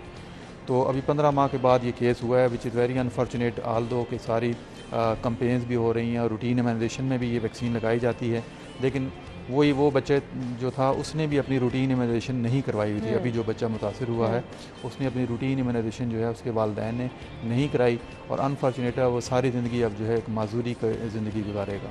तो ये भी एक वालिदैन के लिए एक एग्जांपल है कि देखें कि उन्होंने अपनी रूटीन इम्यूनाइजेशन कंप्लीट नहीं करवाई और वो वायरस चूँकि अभी सर्कुलेट कर रहा है तो किसी वक्त भी ऐसे बच्चे को जिसमें क़ुव्वत मुदाफ़त कम होगी, जो वैक्सीनेटेड नहीं होगा, उसको ये बीमारी का शिकार कर सकता है, वो बीमारी का शिकार हो सकता है। अच्छा जी, ये बताइएगा जैसे कि हमने कहा कि पोलियो की जो कैंपेन्स हैं ये तो रिपीट की जाती हैं बार बार, तो जो बच्चे बार बार पोलियो के कतरे पी चुके हैं या पी रहे हैं उनको जब जब कैंपेन चले तब तक पोलियो के कतरे पीएं? बिल्कुल। एक तो ये है कि जो रूटीन का हिफाजती टीका जात का शेड्यूल है उसमें भी पोलियो का मैंने बताया था पैदाइश के फ़ौरन बाद एक बर्ड डोज देना ज़रूरी है और फिर 6 हफ्ते, 10 हफ्ते और 14 हफ्ते की उम्र में उसको कतरे दिए जाते हैं और 2 इंजेक्शन भी अब पोलियो के लगते हैं। उसके अलावा जब भी कैंपेन हो, अब जैसे इस साल हमारी 6 कैंपेन हैं तो 2 हो चुकी हैं, बाकी 4 रहती हैं। तो हर कैंपेन में इसलिए ज़रूरी है क्योंकि वायरस सारी दुनिया में ख़त्म हो चुका है सिवाय इन 2 ममालिक के जहाँ ये सर्कुलेट कर रहा है और सर्कुलेट ये सीवरेज में करता है। अल्लाह का शुक्र है अभी पंजाब में सीवरेज के सैंपल भी हैं। पिछले साल आखिरी जो पॉजिटिव सैंपल आया था वो मई 2021 में आया था और आलमोस्ट 1 ईयर हो गया है और अभी पंजाब में कोई पॉजिटिव सीवरेज सैंपल नहीं आया। इसका मतलब है पंजाब में इस वक्त वायरस नहीं है। लेकिन अगर KPK में है, बलूचिस्तान में है, सिंध में है, अफ़गानिस्तान में है, तो हमारी आपको पता है क्रॉस दी बॉर्डर जो ट्रैवलिंग है स्पेशली अफ़गान बॉर्डर्स, तो वो बहुत ज़्यादा है और हमारी बहुत हाई रिस्क पॉपुलेशन वही है जो फ्रीक्वेंटली ट्रैवल कर रही है मुख्तलिफ बैन सूबाई या अफ़गानिस्तान बॉर्डर के साथ। तो इसलिए हर कंपेन में हर बच्चे को ये कतरे इसलिए ज़रूरी हैं ताकि उसका जो इम्यूनिटी का लेवल है वो मेंटेन रहे और उसमें कमी वाक़या ना हो, और खुदा न खास्ता अगर वायरस उसके करीब आए या उसके अंदर दाखिल हो तो उसको नुकसान का मुदाफ़ती निज़ाम जो है वो मजबूत हो। अच्छा जी, ये जो नई वैक्सीन मुतारिफ करवाई गई है, इसका रुझान फीडबैक लोगों की तरफ से कैसा है? जी, नई वैक्सीन जो हैं ये वक्त के साथ साथ काफ़ी इजाफा हुआ है, लेकिन पिछले साल हमारी 2 नई वैक्सीन जो हैं वो 2021 में, एक तो टाइफाइड के ख़िलाफ़ और एक जो है रूबेला के ख़िलाफ़ जो दी गई है। और इससे पहले डायरिया की वैक्सीन आई थी, इसी तरह इंजेक्टेबल जो है हमारी पोलियो की वैक्सीन आई थी। तो इन नई वैक्सीन लाने का ये एक WHO हर मुल्क के एक प्लान है कि किस तरीके से, क्योंकि नई बहुत ज़्यादा कॉस्ट भी इसमें इन्वॉल्व है, और वैक्सीन तो अभी दुनिया में और भी बहुत हैं, 25 किस्म की वैक्सीन हैं जो बाकी बीमारियों की हैं, लेकिन इस हिफाजती टीकाजात के शेड्यूल में जो नई वैक्सीन ऐड की जाती है वो उस मुल्क के ज़रा फाइनेंशियल को भी देखा जाता है, और उस मुल्क में उस बीमारी का जो बर्डन है या कितना बोझ है बीमारी, कितने लोगों को शिकार कर रही है। जैसे मैं आपको बताता चलूँ, जब ये हिफाजती टीकाजात का कोर्स शुरू नहीं हुए थे या स्टार्ट में 1990 में, अगर 1000 बच्चे जो पैदा होते थे ज़िंदा, उसमें से तकरीबन 140 बच्चे जो है वो 5 साल की उम्र से पहले वफ़ात पा जाते थे इन्हीं बीमारियों के शिकार हो गए। अब ये शरह तकरीबन 50% है, और इसमें भी वजह यह है कि बहुत सारे अभी ऐसे वालिदैन हैं जो अपने बच्चों को इसकी अहमियत नहीं समझते, और या तो वो टीके नहीं लगवा पाते या उसका कोर्स मुकम्मल नहीं करवाते, मुकम्मल डोजेज़ नहीं लगवाते। लेकिन अभी पंजाब में अल्लाह का शुक्र है कि 90% वालिदैन ऐसे हैं या बच्चे ऐसे हैं जो अपना कोर्स जो है मुकम्मल करवाते हैं, लेकिन वो जो 10% रह गए हैं जो कोर्स मुकम्मल नहीं करवाते, उनके लिए पैगाम है कि अपने बच्चों को ज़रूर इन 12 बीमारियों के ख़िलाफ़ बर वक्त जो है टीकों का मुकम्मल कोर्स करवाएं। ज़रूरी है जी बर वक्त करवाना। मैसेज क्या होगा देखने वालों के लिए? मैसेज यही है कि हमारे इस जो हफ़्ता है इसमें भी हमारा इसका मकसद यही है कि तमाम वालिदैन के लिए हम ये पैगाम छोड़ें कि जैसे कि लंबी ज़िंदगी से सबके लिए, और बच्चे जो हैं, जो बच्चा इस दुनिया में आता है उस बच्चे का ये राइट है, बेसिक राइट है कि उसकी सेहत जो है वो अच्छी हो, उसकी तालीम अच्छी हो।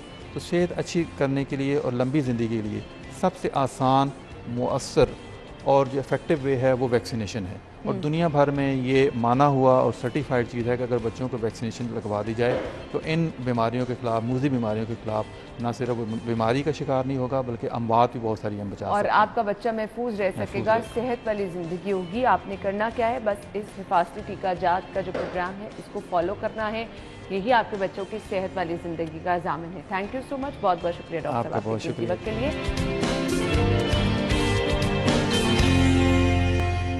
वेलकम बैक, और अभी शामिल कर लेते हैं जी हेल्दी टिप आज की क्या है, आपको बताएंगे आज आपने कौन सी एक्सरसाइज अपनी इस तमाम एक लिस्ट एक्सरसाइज के उसमें ऐड करनी है और अपने आप को फिट रखना है। टुडेज हेल्दी टिप की तरफ चलते हैं।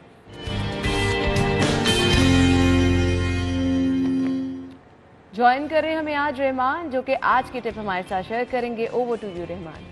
अस्सलाम वालेकुम, मैं हूं रहमान अब्बास, लाइफ कोच, आपको फिट करने के लिए, स्ट्रॉन्ग करने के लिए, क्योंकि सेहत है दौलत है, आपके खिदमत में हाजिर है। आज बिगेस्ट मसल, आपको मालूम होना चाहिए कि बिगेस्ट मसल कौन सा है बॉडी में, वो है लेग पोर्शन, और हम मोस्टली इसको इग्नोर करते हैं। क्या करते हैं जी, क्रैम्प्स पड़ जाएंगे, चला नहीं जा रहा, स्ट्रेंथ ज़्यादा लगती है। 70% आपकी एनर्जी यूज़ होती है जब आप लेग वर्कआउट करते हो। और दूसरी बात, ये सबसे इंपॉर्टेंट, सारी बॉडी इसके ऊपर है, बॉडी, लेग, लोअर पोर्शन आपका स्ट्रांग होना चाहिए। इसको आप इग्नोर करेंगे, समझे कि बिल्कुल कोई फायदा नहीं है। आपका बॉडी फिट है, लोअर वीक है, तो ये कॉम्बिनेशन बनती नहीं है। तो इसलिए बिगेस्ट मसल को आप इग्नोर नहीं करना। तो आज हम करेंगे लेग स्ट्रेंथनिंग वर्कआउट, जिसमें हैमस्ट्रिंग और ग्लूट्स डी शेप हुए, शेप नहीं है, प्रॉपर कपड़े नहीं पहने जाते, फ्लेक्सिबिलिटी नहीं है। 4 एक्सरसाइजेज बताऊंगा, इफेक्टिव एक्सरसाइजेज, इसमें वेट की जरूरत नहीं है, सिर्फ बॉडी वेट ट्रेनिंग से आपने करना है। तो चलिए स्टार्ट करते हैं। नॉर्मली फर्स्ट आपने वार्म अप करना है, स्टेप अप करना है 30 सेकंड तक, ताकि मसल रिदम में आ जाए, लेग पोर्शन जो है ना उसके सारे मसल एक्टिवेट हो जाए। नॉर्मली इसको और लाइट से नी अप करें 30 सेकंड। आपने टाइम नोट करना है, 2 टाइम आपने करना, मीन्स 1 मिनट हो जाएगा, 30 वो आपने कर लिए, वार्म अप हो गया। फर्स्ट एक्सरसाइज में बताऊंगा, वाइड लेग स्क्वाट्स आपने करने हैं, इतना जितना फ्लेक्सिबिलिटी है, जितना आप मैक्सिमम जा सकते हैं। और टाइम बाय टाइम ये बढ़ता जाता है, फ्लेक्सिबिलिटी बढ़ती जाती है। तो चले स्टार्ट करें। और फुट पोजीशन आपने प्रॉपरली वी शेप में नहीं करनी, नी लेवल तक आपका है। स्ट्रेट आर्म कर लें, जिससे आप रिदम करना है बैलेंस करने के लिए। Now down. First slow motion में बताऊंगा, ये 1 2 3 डिफरेंट एंगल्स के स्क्वाट्स हैं। अब इसमें हैमस्ट्रिंग, क्वाड्स पे और ग्लूट्स पे कौन कौन से इफेक्ट करते हैं, लेकिन आज की एक्सरसाइज आपके हैमस्ट्रिंग और ग्लूट्स को शेप अप करने के लिए। ओके चले, 15 रैप्स आपने करने हैं क्वाड्स में। 1 वाइड लेग, 2 3 प्रॉपरली बैलेंस के साथ, 4 5। अब इसको साइड एंगल से बताता हूं ताकि आपको प्रॉपरली पता चले। वाइड में मीन्स के शोल्डर से बाहर पोजीशन होगी। ओके रिदम, 1 हैमस्ट्रिंग मसल आपके स्ट्रेच होंगे, 2 3 4 5। प्रॉपरली रिदम के साथ वाइड लेग स्क्वाट्स आपने करने। Now straight shoulder level, foot position straight, squats हमने करने। Arm straight, now down, you 90 degree bend, 2 3 4। Knee, shoulder और फुट सेम एक लेवल पे है, इनके इफेक्ट्स डिफरेंट है। फर्स्ट मैंने किया हैमस्ट्रिंग के लिए, नाउ क्वाड्स के लिए। ये properly shoulder level position, straight foot, इसको वी शेप में नहीं करना। Arm straight, now down, 15 reps, 2 3 4 5। 3 sets आपने करने। 70% बॉडी की एनर्जी यूज होगी, थोड़ा सा लगेगा लेकिन स्टेप बाय स्टेप आपका स्टेमिना बढ़ता जाएगा। अब इसके बाद इसी पोजीशन में साइड एंगल से बताता हूं ताकि प्रॉपरली बॉडी की पोजीशन आपको पता चले। स्ट्रेट शोल्डर लेवल, जो एंगल परफेक्शन में बता रहा हूं उसी एंगल से आपने करना है। नाउ फेस स्ट्रेट डाउन, हाथ आपके थाइस के साथ डाउन आए। 1, इस पोजीशन में आपके काफ मसल, हैमस्ट्रिंग और ग्लूट्स मसल एक्टिवेट होंगे। इसको विद वेट भी कर सकते हैं, विदाउट वेट भी कर सकते हैं, लेकिन अभी without. 1 2 3 4 5। Now front position, straight face down. Now face down होने से आपका पोस्चर चेंज हो जाता है। Straight foot position, face straight, now down, 1 2 3 4 5। Slow motion में, लेकिन इसमें 25 रैप्स लगाने विदाउट वेट। अगर आपने वेट उठाना है तो 15 रैप से स्टार्ट आपने करना है। 25 विदाउट, विथ 15 रैप्स आपने लगाने। 3 सेट्स आपने करने 30 सेकंड की ब्रेक के बाद। इस मसल को, लेग को आपने इग्नोर नहीं करना, सब कुछ इग्नोर हो जाए इसको नहीं करना क्योंकि सारी बॉडी इसके ऊपर। लास्ट एक्सरसाइज काफ रेज, इसकी डिफरेंट मशीन्स भी है लेकिन इसको विदाउट मशीन हम लगाना है। Standing position, arms back, posture straight, face straight. Okay now 1 heel up, 2 3 4 5। 15 reps आपने करने। 6 7 8 9 10।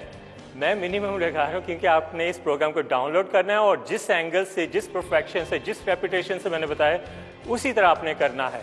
परफेक्ट इफेक्टिव एक्सरसाइज ये नहीं कि ये इसके लिए सूट करता है उसको नहीं सूट करेगा। ये कंबाइन है, ये परफेक्ट कॉम्बिनेशन है। मेल फीमेल कोई भी घर में विदाउट वेट लगा सकता है और इंजरी होने का कोई ऐसा खदशा नहीं है। ये एक्सरसाइज आपने करनी है, मुझे फीडबैक देना है और ये एक्सरसाइज करके भागना नहीं है नॉर्मली, क्योंकि फर्स्ट एक्सरसाइज में आपको लगेगा पता नहीं क्रैम्प्स वगैरह पड़ गए। तो लाइट्स आपने स्ट्रेचिंग कर लेते हैं सेम जो हमने वार्म अप की है। 1 2 3 4, जस्ट 1 सेट आपने करना है, मसल रिदम में आ जाएगा। मुझे फीडबैक देना है, ये वर्कआउट करना है, अपनी सेहत का ख्याल रखना है क्योंकि सेहत है दौलत है और इससे बढ़ के दुनिया में कोई भी कीमती चीज़ नहीं ठीक है जी, बहुत शुक्रिया। रहमान अब्बास हमारे साथ मौजूद थे और आज की हेल्दी टिप उन्होंने हमारे साथ शेयर की है। हमने भी फिलहाल एक ब्रेक लेनी है और ब्रेक के बाद कुछ ईद की तैयारी की बात करनी है। ईद की तैयारियों में जहां आप कपड़े चूड़ियों की खरीदारी करते हैं, वहां पर ईद विशेष बहुत मैटर करती है कि आप किसको किस तरह से विश कर रहे हैं।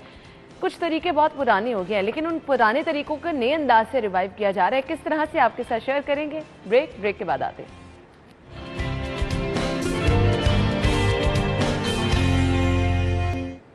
Welcome back. और ब्रेक पे जाने से पहले मैंने आपको कहा था जी, विशेस भेजने के बहुत सारे नए तरीके आए हैं, जो पुराने तरीकों को कुछ अच्छे तरीके में जो है वो डेवलप करके कुछ जिद्दत ला के बनाए गए हैं।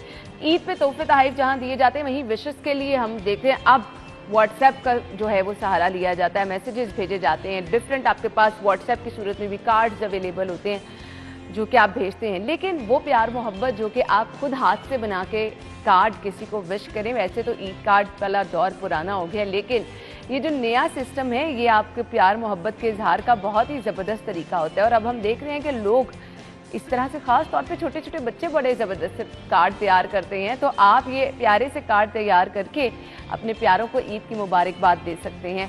हमारे साथ जो हमारी मेहमान मौजूद है, तारुफ कराना चाहूँगी, अलीना नकवी ने हमें ज्वाइन किया है, जो कि आपको बड़े ज़बरदस्त आइडियाज़ देंगे कि आप किस तरह से अपने प्यारों के लिए ईद कार्ड बना सकते हैं। अस्सलाम वालेकुम अलीना। वालेकुम अस्सलाम। क्या हाल चाल है? मैं बिल्कुल ठीक ठाक। थैंक यू सो मच, आपके वक्त का भी शुक्रिया। अब हम चल रहे हैं अलीना की तरफ, जो हमें ईद कार्ड बनाना सिखाएंगी, जो आप घर बैठ के आसानी से बना सकते हैं। सबसे पहले क्या क्या सामान जिसकी जरूरत है? उससे सबसे पहले आपको पेपर शीट्स की ज़रूरत होगी, किसी भी कलर का आप चूज़ करोगे। उसके साथ आप फोमिक शीट यूज़ करेंगे, वो भी आप किसी भी कलर की यूज़ कर सकते हैं। वो करने के बाद मैंने फोमिक शीट का सबसे पहले फ्लावर्स बनाने हैं। उसके लिए मैंने ये इस तरह काट के रखा था, ये चौड़ाई में, ठीक है। आपने वो काटना है और उसको इस तरह से बेंड करना है।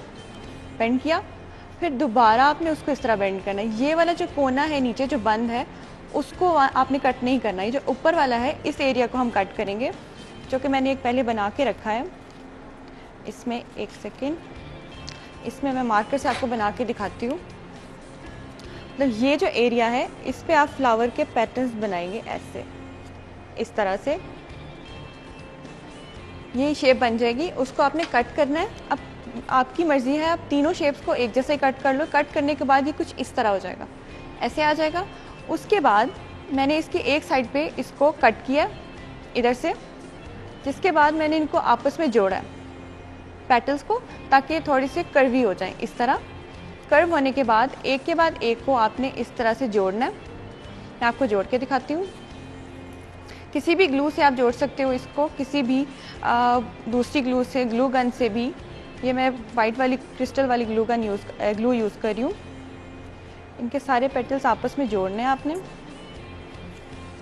और ये फ्लावर्स इस तरह नज़र आएगा आपको, फ्लावर बना हुआ, जब ये आपस में जुड़ जाएगा। चलें जी, ये देख रहे हैं आप, ये फ्लावर बन चुका है, ठीक है। उसके बाद इसके अंदर और साइड पे अगर आपने कुछ लगाना है, जैसे कि मेरे पास ये शीट है, ठीक है। इसके हमने अंदर पोलन या ऐसी कोई चीज़ भी बनानी होती है ताकि पता चले वो फ्लावर है। इसको मैं बहुत बारीक सा काटूंगी। इस तरह काटने के बाद इसको राउंड शेप दूंगी और वहाँ भी हल्की सी ग्लू लगा दूंगी दरमियान में, बिल्कुल उसके, ताकि फ्लावर की पोलन सी नज़र आनी चाहिए, फिर रियल फ्लावर लगना चाहिए। इस तरह ये देखें, ये इस तरह बन जाएंगे। जब ये सारे बन जाएंगे फ्लावर्स, उसके बाद मैं आपको कार्ड दिखाती हूँ, जो कि मैंने पहले से रेडी करके रखा है। उसमें ये है कि ये सारे फ्लावर्स मैंने उस कार्ड के ऊपर लगाए हैं, 1 2 3। आप किसी भी साइड पे लगा सकते हो। और ये ब्लू और ये पिंक पेपर है, ये भी मैंने लगाया उसके साथ। और साथ अंदर भी एक पिंक पेपर आपने उससे छोटा करके लगाना है, ताकि आप यहाँ कुछ लिख सकें, जो भी आप लिखना चाहते हैं। ये कार्ड्स आपके बर्थडे के भी हो सकते हैं, किसी भी इवेंट के लिए आप बना सकते हो, ईद पे भी दे सकते हो। यहाँ चाहे लिख सकते हैं आप, यहाँ भी आसानी से लिख सकते हैं। इसके अलावा मैं आपको एक और कार्ड बनाना सिखाऊंगी, जो बहुत ही आसान है। उससे भी बिल्कुल इसी तरह मैंने ये पेपर काट के रखा है ऑरेंज कलर में, और इसके साथ मैं ये ग्लू स्टिक यूज़ करूँगी। बहुत ही आसान तरीका है। अगर आपके पास सिर्फ घर की चीज़ें अवेलेबल हों और आपने थोड़ा सा टाइम निकाल के बैठना है, और आसानी से आप कार्ड बना सकते हैं। बिल्कुल, बहुत आसानी से बन जाते हैं। तो कलरफुल भी है ना, बच्चे बहुत अट्रैक्ट होते हैं कलरफुल चीज़ों से। तो इसके ऊपर, इसके ये वाले एरिया, एक नीचे और एक ऊपर, मैं इसको ग्लू के साथ लगा दूंगी। ये भी पेपर ही है, सिंपल सा ये बहुत आसानी से बन जाएगा इस तरह। अब ये फ्लावर जो मैंने अभी अभी बनाया है वो मैं इसके दरमियान में लगा दूंगी। 1 मिनट, ये यहाँ ऐसे आ जाएगा। और देखिए कितना प्यारा कार्ड लग रहा है, सीरियसली कितनी आसानी से, बिल्कुल 2 मिनट के अंदर अंदर बन जाता है ये आसानी से। अब इसको भी आप बर्थडे कार्ड बना लो, किसी भी इवेंट के लिए यूज कर सकते हैं, बहुत आराम से आसानी से बन जाएगा। और सबसे इजी है कि बच्चे बहुत आसानी से ऐसी चीजें सीख लेते हैं। बिल्कुल ऐसे ही है। बिल्कुल। इसके अलावा मैं आपको और कार्ड्स दिखाती हूँ जो बच्चों के लिए आजकल की स्टडी आइडिया के लिए आपको मिल जाएगा ना कि आपने कैसे बहुत कैसे कार्ड जरूरी है। बनाने हैं। इस तरह जिसका फेवरेट हो, मिनी मिकी कुछ भी, वो भी इस तरह की चीज़ें बना सकता है। आप फ्रेंड्स में आसानी से उनको दे सकते हैं उनकी बर्थडे पे चीज़ों पे। और इसके साथ मैंने ये अवेयरनेस के लिए बनाया था, पानी को बचाना है हमने, जो बहुत ज़रूरी है। इतना ज़बरदस्त मैसेज भी है और बिल्कुल ज़बरदस्त ब्यूटीफुल। क्योंकि बच्चे जब ये चीज़ बनाते हैं, क्योंकि वो जो देखता है वो सीखता है, वो उस पर अमल करता है उस चीज़ पे। तो जब वो चीज़ें ऐसी बनाएगा और गिफ्ट करेगा लोगों को, तो उसमें अवेयरनेस भी आएगी, वो दूसरों में भी ये चीज़ ज़ाहिर है बांटेगा, लोग भी समझेंगे इस चीज़ को। इसलिए बहुत इंपॉर्टेंट है कि बच्चों को ऐसी चीज़ों को पता होना चाहिए। ये भी एक छोटू सा सेव वाटर का कार्ड है। ये अंदर से ऐसे ग्रीन है, जिस कलर का मर्जी आप बना सकते हैं आराम से। डिपेंड करता है आपके कलर कौन से फेवरेट है, जो भी आपको पसंद हो। और ये मैंने बीड्स के साथ बनाया था। बहुत ही प्यारा कार्ड है जी। ये बीड्स के साथ बनाया था, ऐसे है। अच्छा, और ये सारे आपने पेपर्स कटिंग? हाँ, ये पेपर्स हैं, ये सारे आपने कट करके इसके अंदर वाली साइड पे इधर लगाने हैं। ठीक हो गया, बहुत ही जबरदस्त। और उसके ऊपर एक और आपने फ्रेम के लिए लगा देना ताकि वो पेपर वहाँ से निकले नहीं। फिर आप चाहे तो यहाँ बीड्स लगा लो, चाहे तो ग्लिटर पेन से कुछ लिख लो, जैसे मर्जी आपका दिल हो। बहुत ही प्यारा कार्ड है जी। बिल्कुल। उसके साथ है ये ईद कार्ड। इसका आइडिया भी ये मुझे एक बच्चे ने दिया था, मेरे स्टूडेंट नहीं बनाया। हाँ। तो ये भी आप आराम से बना सकते हैं, ये बहुत अच्छा बन जाता है इस तरह। और उसके अलावा ये इस तरह के इस्लामिक कार्ड्स, ये भी बच्चों के लिए बहुत ज़रूरी है, उनको चीज़ें सीखने में आसानी हो जाती है, ये बनाना बहुत ज़रूरी है।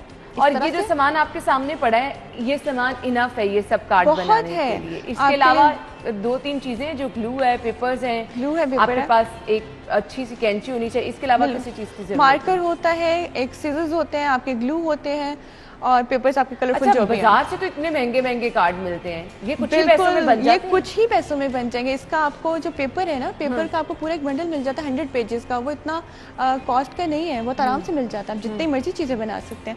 और उसका दूसरा फायदा ये है कि अगर वो हमारे बच जाते हैं, जिस तरह हम फेंक देते हैं, तो उनको आपने वेस्ट नहीं करना।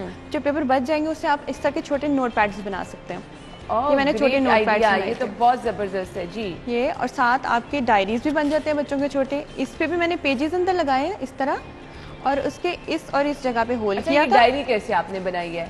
ये डायरी मेरे पास पेजेस पड़े थे एक्स्ट्रा, ठीक है, तो मैंने वो काट के इसमें लगा लिया। और इसके बाद ये बाहर मैंने फोमिक शीट लगाई है, बट ग्लिटर वाली ग्लिटर शीट आई है, और एक ग्लिटर टेप है, और साथ मेरे पास थ्रेड था, मैंने वो लगा दिया। आपका दिल है थ्रेड लगा ले, या वैसे आप ग्लू से भी जोड़ सकते हो, और आपकी एक छोटी सी प्यारी सी डायरी भी बन सकती है। कोई भी चीज़ वेस्ट करने की नहीं होती, बस आपको आपके पास आइडिया होना चाहिए, हाँ, आप बना सकते हैं, जल्दी से बना लें। बिल्कुल।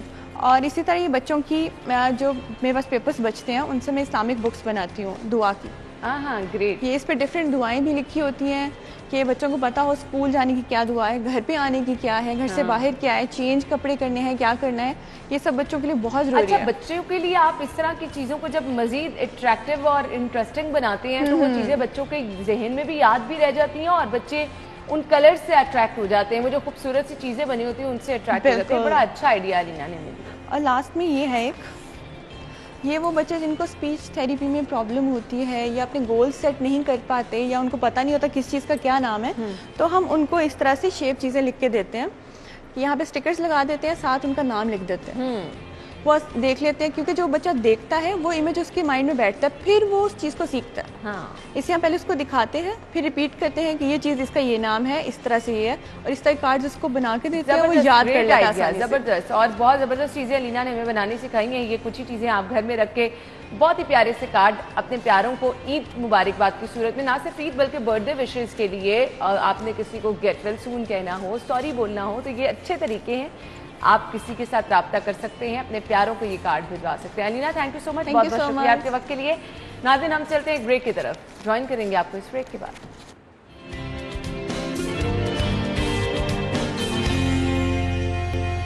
Welcome back. लिए चलेंगे आपको रमजान बाजार की जानिब। वहां पर रेट क्या है आज के, हमें हसनैन बता रहे हैं। Over to you Hasnain. जी, Doongi ground, Dhalla flats, cube blocks सस्ता रमज़ान बाज़ार में मौजूद हैं। और यहाँ पर अगर इंतज़ामात की बात की जाए तो यहाँ पर जो शहरी रोज़ादार यहाँ पर खरीदो फरोख्त करने के लिए आ रहे हैं उनकी जानिब से कहा गया है कि जो रमज़ान बाज़ार है वो तकरीबन 9 बजे खुल जाते हैं और उसके बाद जो खरीदो फरोख्त है वो की जा सकती है। लेकिन यहाँ पर जो इंतज़ामिया है उनकी जानिब से 9:30 बजे के बाद जो चीनी है वो देना शुरू की गई है। अगर यहाँ पर दूसरे इंतज़ामात की बात की जाए तो हमने मुख्तलिफ जो स्टॉल्स हैं वो विज़िट भी किए और शहरियों की जानिब से जो शिकायत हैं वो भी की गई हैं कि यहाँ पर जो सब्जियाँ रखी गई हैं वो बासी हैं, कल की हैं और उनकी जो क्वालिटी है डेफिनेटली जो कल की बासी सब्ज़ी होगी उसका जो स्टैंडर्ड है वो वाला नहीं रहेगा। और यहाँ पर अगर फ्रूट्स की बात की जाए तो जो फ्रूट्स हैं वो फ्रूट्स भी यहाँ पर चाहे एग्रीकल्चर स्टॉल की बात की जाए या फिर एग्रीकल्चर स्टॉल ना हो दूसरे स्टॉल की बात की जाए तो उनके ऊपर जो क्वालिटी है, क्वालिटी के ऊपर कंप्रोमाइज़ किया जा रहा है। वो दोम क्वालिटी के रखे गए हैं और हमारे जो नाजरीन हैं वो भी फुटेज में देख सकते हैं कि यहाँ पर जो सब्जियां हैं, जो यहाँ पर फ्रूट रखा गया है, उनकी जो क्वालिटी है वो बिल्कुल भी अच्छी नहीं है, बेहतर नहीं है। डेफिनेटली जो रमज़ान बाज़ार में शहरी यहाँ पर आ रहे हैं उनको अच्छी चीज़ें चाहिए, उनको अच्छी क्वालिटी वाली चीज़ें चाहिए। और अगर अच्छी चीज़ें यहाँ पर उनको दस्तयाब नहीं होंगी तो फिर ऐसी सब्सिडी का फ़ायदा नहीं होगा या फिर रमज़ान बाज़ार आने का, यहाँ पर लाइनों में लगकर चीज़ें लेने का जो शहरी हैं उनको बिल्कुल भी फ़ायदा नहीं होगा।